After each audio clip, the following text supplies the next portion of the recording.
Hey everyone, welcome to this week's episode of Peep's Corner. and I just wanted to expand on last week's episode where I talked about setting up your DAW or digital audio workstation in preparation for having a band to come record in the studio. And so that's what today's presentation is going to be about. And I'm going to show you how I go about setting up my particular DAW, which is Logic, and the steps I take to make things a little more efficient when the band actually shows up.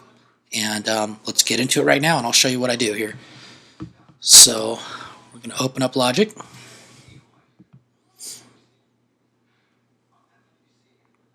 And I'm going to start with an empty project and click OK. Okay, I don't need to worry about that. But first thing I'm going to do is I'm going to, in Logic, you have your different types of tracks that you can set up initially, software instrument, audio, drummer track, external MIDI, or guitar and bass type track. We're going to stick with just audio tracks. The band that I'm recording is out of Phoenix. They're called Longshot, and they have a very southern rock kind of sound, almost with a little bit of an 80s vibe to it. It's actually pretty cool sounding. I'm really enjoying recording their stuff, and very catchy songs. I'm digging it.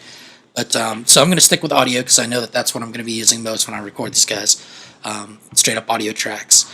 I'm going to go ahead and leave the inputs as no input right now, and output stays on output 1 and 2, which is good. Input monitoring, I'm going to turn that off for right now. I'm not going to need that. The number of tracks I'm going to create, I'm going to start off with 16.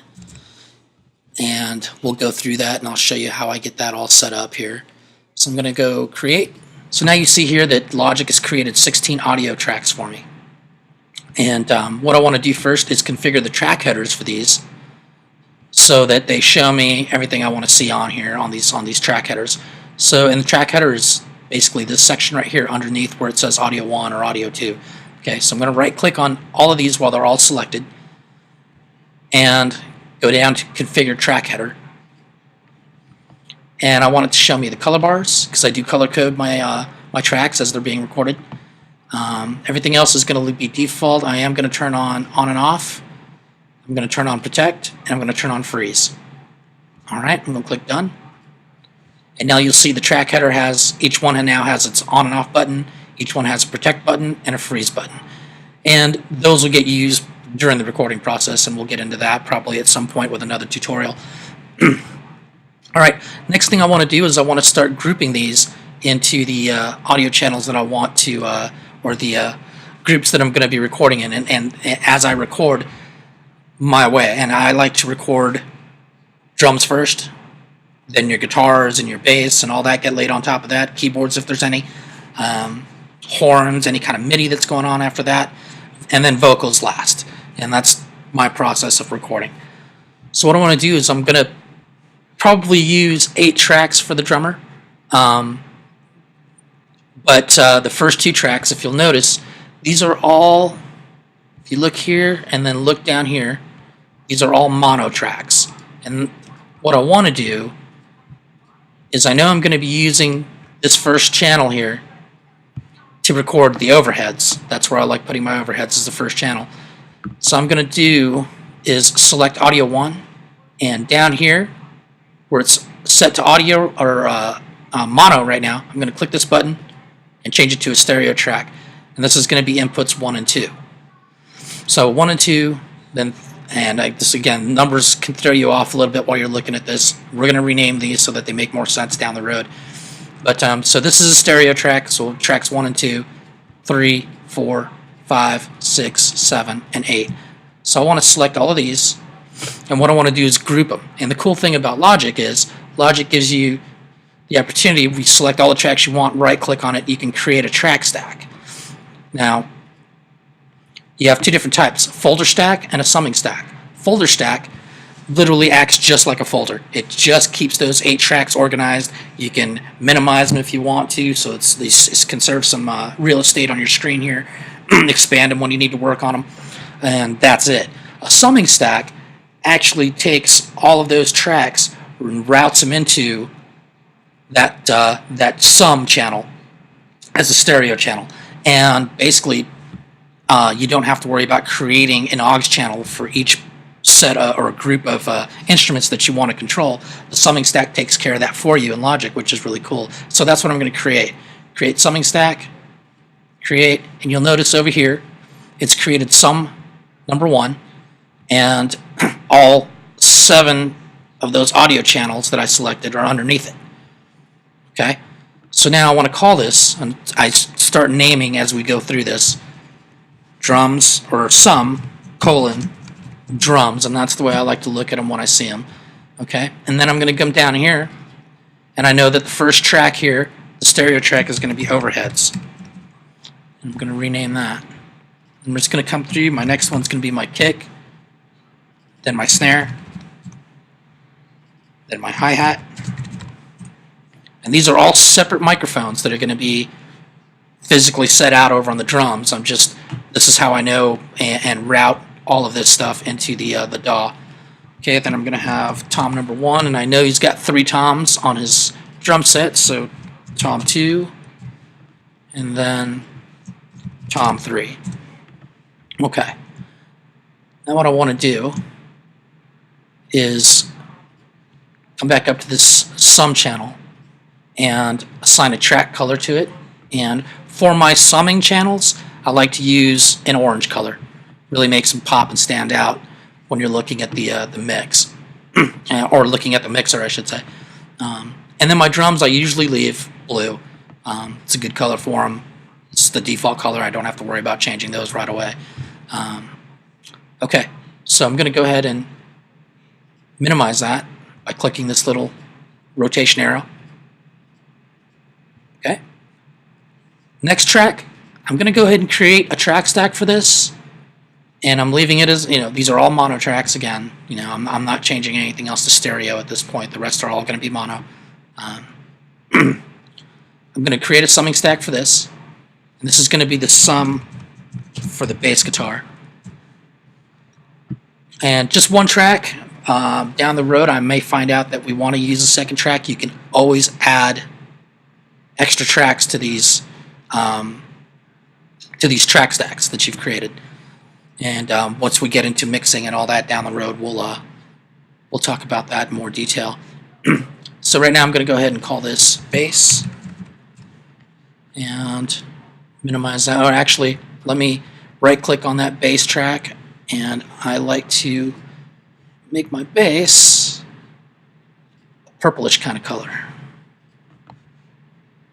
Okay. Now 1, 2, 3, 4. I'm going to take the next 4 tracks, because this is a very guitar-driven band.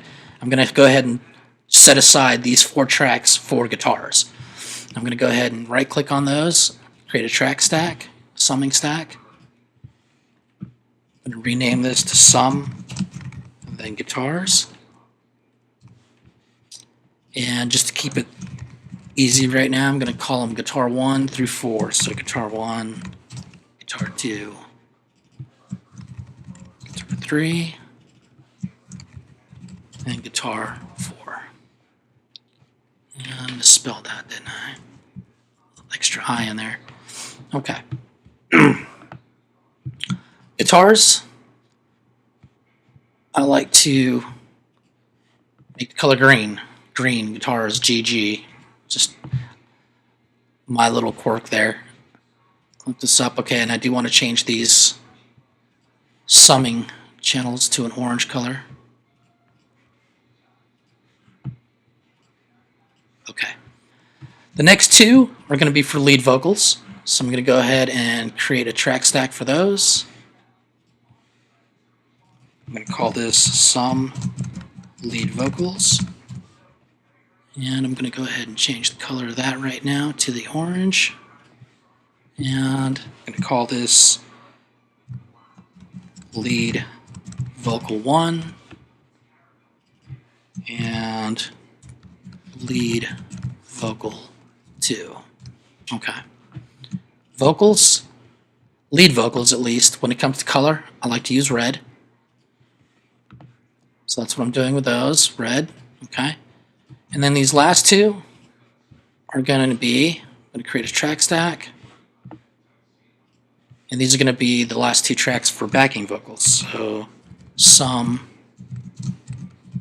backing vocals.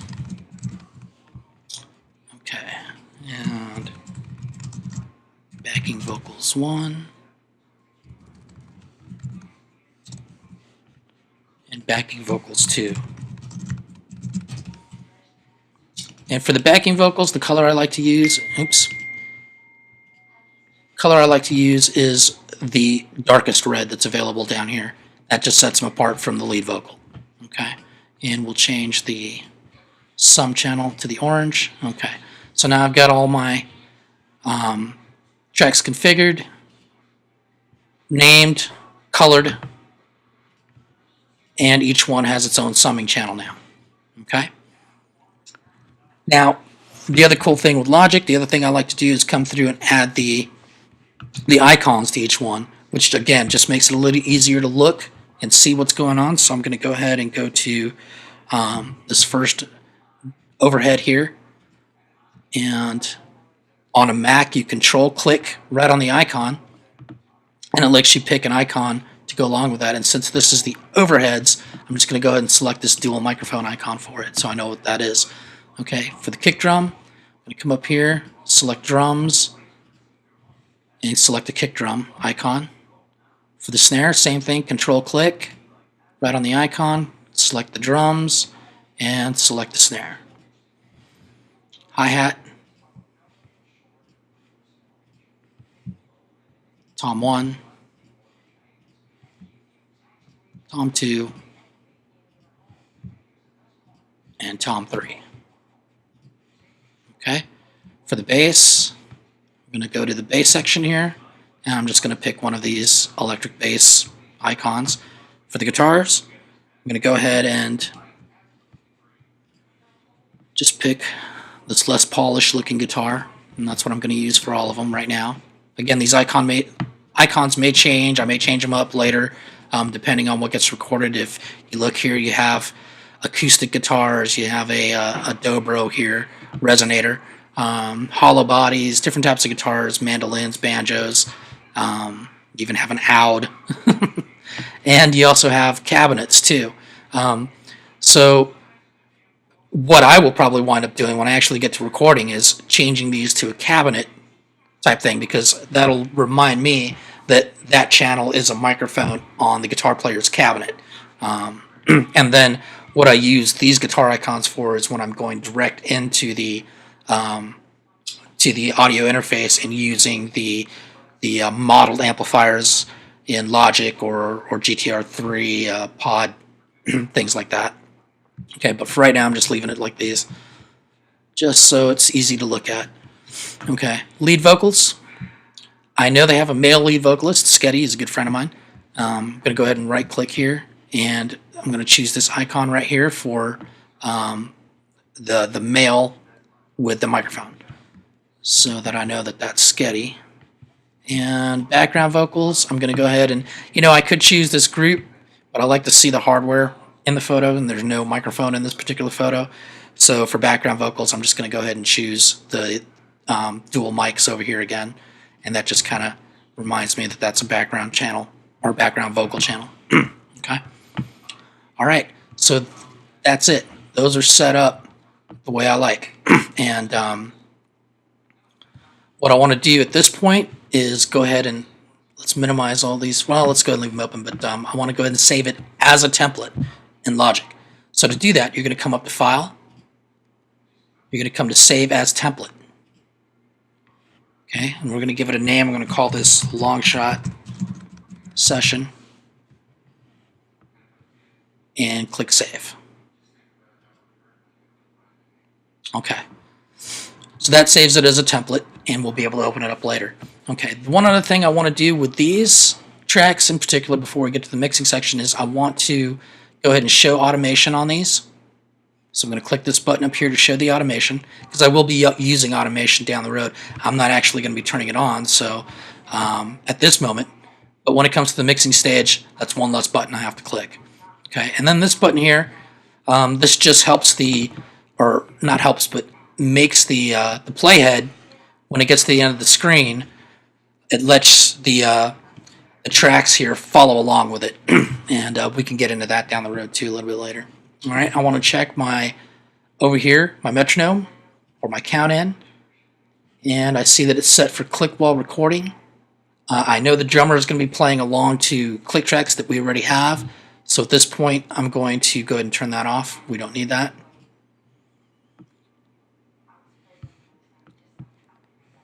And we're good. So what I want to do at this point is bring up the mixer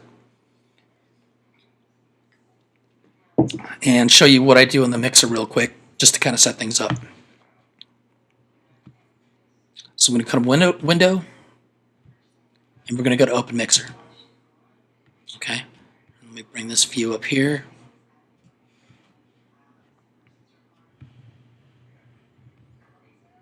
Bring this down here. Okay, so here's our mixer view. The first thing I like to do is set these up to be wider strips. So that's done by clicking right here, this button, and you'll see it's called wide channel strips. And that just widens them out, lets me, gives me the ability to read a little bit more here on the channel names. So what I want to do now is create 4 auxiliary channels, and we'll show you why, because I know that I'm going to use these. So I'm going to go to Options, Create New Auxiliary Channel Strip, and you'll see it creates an AUX6 here, which is currently set up for drums, but we're going to change that in a minute. But I'm going to go ahead and create 3 more of those. 1, 2, 3. Okay. And this is going to just kind of be helping me prepare for the mixing stage of things. Not really so much going to apply during the recordings at all. Okay. So the first thing with AUX channel 6 here, the one that it created here for me, I want to change the routing for it. So I'm going to change the bus input, and I'm going to go ahead and bring it up to bus 10. Number 7 is going to be bus 11, and then bus 12, and then bus 13. And I'll show you what these are for here in just a second. Okay, we're going to leave them stereo tracks. We're going to leave them zeroed out here, monitored. The first thing I'm going to do is on this first bus 10 that we created here, this first auxiliary channel, I want to add an effect. And I'm going to come right here to Audio Effects. And this is going to be a reverb. I'm going to go ahead and go down my reverbs. This is the reverbs that come with Logic. And I'm going to go ahead, go to Space Designer, which is my go-to reverb.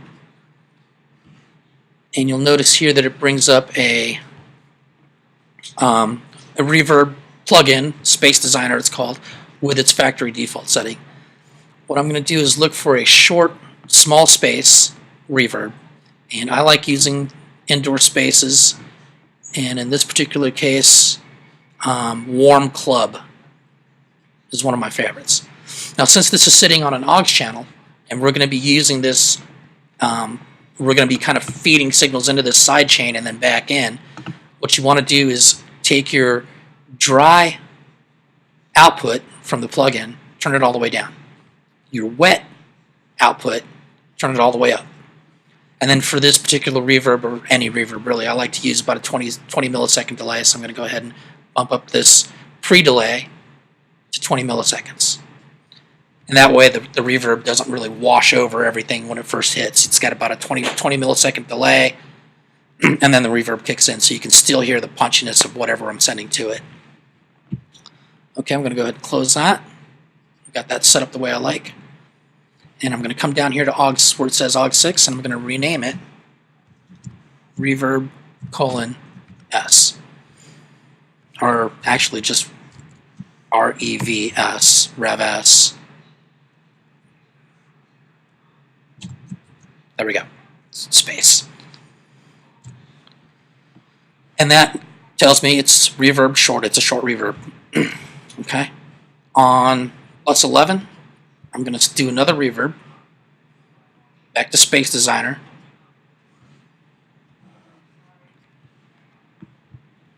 And this one I'm going to make a long reverb. So I'm going to come to large spaces, indoor spaces, and there's one I like here that's called Train Station. It's got a really cool sound to it. Again, dry output all the way off, wet output all the way up, and 20 millisecond pre-delay. Let me close that. And we call this Rev space L for reverb long. Okay. On auxiliary 8, or the third, or bus 12, I should say, I'm going to go ahead and put a Waves plugin, and this is a plugin that I like to send stuff to kind of give them a little more presence, brightness, make them stand out in the track a little bit more. That is the Aphex Vintage Exciter. So I'm going to set that on there. And in this particular plugin, it actually has an auxiliary setting for when you use it on an auxiliary track and sidechain things to it. So I'm going to go ahead and take this knob, set it to AX, and you'll notice what it does. It actually already turns its mix to full 10 and grays it out, so you can't change it. Input set at 0. The output, it defaults to a negative 2.5. I set it back to 0, so we're just going to crank that back up to 0. And this here simulates the analog noise that the original Aphex Aural Exciter had. Waves did a fantastic job modeling these older studio hardware units. So you can have your 50 hertz hum, your 60 hertz hum added to it. The noise coming from the mains, you can add as much as you want to it. I usually just leave that off. I'm going to add some tape saturation during the mix anyway, so this would just be added noise that I probably wouldn't want in there anyway, or to enhance in any kind of way. So that's that, and that's set. And then I'm going to come down and rename aux 8 as Aphex, and I know that's my Aural Exciter. Okay, and then on bus 13, what I'll be adding is another Waves plugin. Come to Audio Units, Waves, and I'm going to be adding, oh, there it is, the Real ADT plugin. And I've been using this quite a bit for vocals, just bussing a little bit of vocal to it every now and then. There's a preset called Classic Vocal ADT, and that's the one I select. And I just leave everything set up the way it is. I don't need to change anything around. Go ahead and close that. And it adds a pretty cool vintage kind of tape delays effects, a little bit of tape warble effect. Really kind of spreads a lead vocal out when you bust just a little bit to it. It's pretty cool. So I'm going to go ahead and rename aux 9 to RADT. And those are my 4 auxiliary channels. So now, and again, we'll just give you an example of how I use these when it comes to mix time. If I want to send something to this short reverb, the vocal here, what I can do is come down here to the sends, go to bus 10, reverb short, and this is actually setting it up to bus the signal over to bus 10 and then back in to the mix. And this rotary knob here that pops up gives me the ability to control how much I send to that particular bus or to that particular reverb and blend it in with the original channel that's there, or the original the wave that's there. So and that's how that stuff gets used. Right now I'm going to set it up for no send. Okay, so I want to rename these bus 10, bus 11, bus 12, bus 13, just to make it a little easier to see what's going on. And that's done again in the I/O label section. So we come down here, I come to bus 10, I can tell it, go with a username, long name, rev space s. Oops, rev space s, there we go. And you'll notice it renames it down here. And bus 11, rev space long. and 12 Apex, and then bus 13 R80T. Okay, I'll close that. And again, when we do set up one of these channels to go get bust over there, now when I set it up, it actually shows the name there, Rev S, as opposed to bus 10 or bus 11, bus 12. It makes it a little easier to see and understand what's going on and know what's happening. Okay. And so the last thing I want to do on my output channel, this is the stereo output before it goes to the master. This is the channel that gets sent out when you do a bounce or you do a mix down. What I want to do is I always set up a gain plugin, and where would that be? That is specialized utility, gain, stereo. Okay, and the reason I set this on there is because when it does come time to mix, I like to mix in mono before I switch to stereo. I do all my mixing in mono and make sure everything's sitting where it needs to sit. Once you're done with the mix, and let me show you how to do that real quick here. Once you're done when you're mixing, you can come here, click this button, and it makes your master output mono, so that you're mixing in mono. When you're done, come here, unclick that, and it'll turn it back into a stereo mix. And it's if you've mixed everything good in mono, stereo is just going to make it sound all that much more better when you unclick that button. But again, I'm not using that right now, and I'm going to go ahead and turn that off. Just because I don't, but that's one thing I will absolutely need. I don't put a lot of plugins, really none, on any of these channels when I first get ready to do recordings, because I never know exactly what I'm going to need. I try to get the best sound I can from the microphones, and get the best recording I can from the microphones, and use plugins to sweeten that down the road, but not to try and fix anything. If I've got to try and fix something with a plugin, then you have to go back to square one and record again. And that's just my process. Okay, so let's go ahead and close the mixer view. Let's do one final save. File, save as template. And I'm going to find that long shot session. I'm just going to click on that, and I'm just going to rewrite over it. Replace it. Okay, now it's all updated with the new changes we made since we saved last time.